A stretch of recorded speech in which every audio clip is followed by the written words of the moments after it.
بسم اللہ الرحمن الرحیم۔ سوال ہے کہ زید کا رشتہ ہندا کے ساتھ 1 سال قبل ہوا تھا۔ اب کسی وجہ سے منگنی ختم ہو گئی۔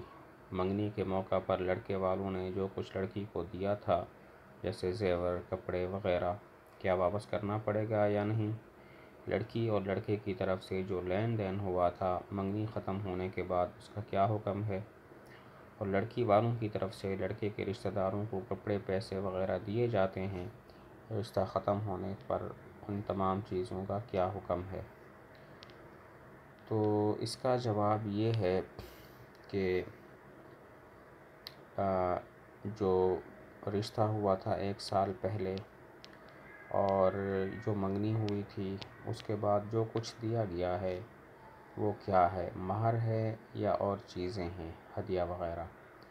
اگر تو مہر ہے تو پھر تو وہ واپس لے سکتے ہیں اگر موجود ہو۔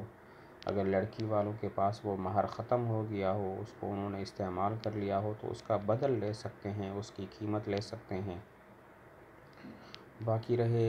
باقی ہدایہ، کپڑے، پیسے اور چیزیں، مٹھائی وغیرہ، تو یہ چیزیں ہبہ کہلاتی ہیں۔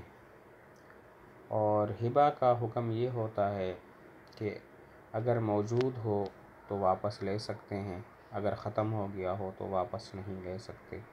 مثلاً مٹھائی ہے، وہ انہوں نے کھا لی یا کسی جگہ تقسیم کر دی تو اب وہ واپس نہیں لے سکتے۔ اگر وہ ان کے پاس موجود ہے، جو ہدیہ آپ نے ان کو دیا تھا وہ ان کے پاس موجود ہے تو وہ واپس لے سکتے ہیں۔ لیکن واپس لینے کی بھی ایک شرط ہے، وہ شرط یہ ہے کہ وہ خود اپنی رضامندی سے واپس کر دیں۔ اگر وہ رضامندی سے واپس نہیں کرتے تو پھر آپ ان کو مجبور نہیں کر سکتے۔ خلاصہ یہ ہوا کہ جو آپ نے مہر کے طور پر دیا تھا وہ تو آپ واپس لے سکتے ہیں اگر موجود ہو، اگر موجود نہ ہو تو اس کی قیمت واپس لے سکتے ہیں۔ اور جو ہدیہ آپ نے دیا تھا وہ بھی اگر ان کے پاس ختم ہو گیا ہو تو آپ ان سے نہیں لے سکتے۔ اگر موجود ہو تب بھی آپ واپس لے سکتے ہیں، لیکن شرط یہ ہے کہ وہ واپس کرنے پر راضی ہوں۔ امید ہے کہ یہ مسئلہ سمجھ آ گیا ہوگا۔ السلام علیکم ورحمۃ اللہ وبرکاتہ۔